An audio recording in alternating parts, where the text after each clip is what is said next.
Hello, everyone.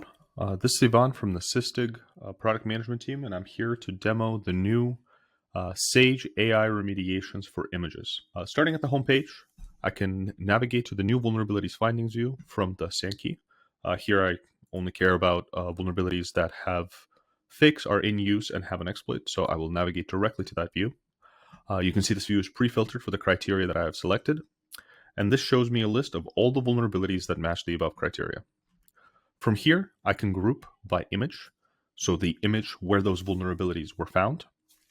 And navigating into an image, after looking at all of the context around that image, I can go into the remediation section where I am able to generate a remediation for this specific image.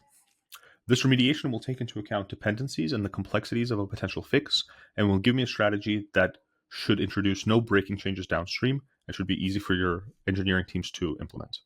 These remediations are divided into two separate layers.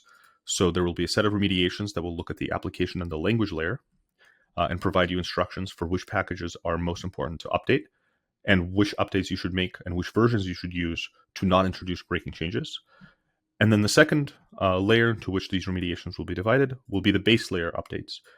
In most cases, this will recommend you just to bump the base image to a version that is unlikely to break dependencies. Or in the case that you really do need to upgrade specific OS level packages, it will also give you recommendations on how to do that. From here, you can very quickly create a ticket and then send that ticket off to your engineering team for remediation. The goal here is to move our customers out of chasing individual vulnerabilities one by one and give a proactive view of how you can solve many vulnerabilities with one remediation action.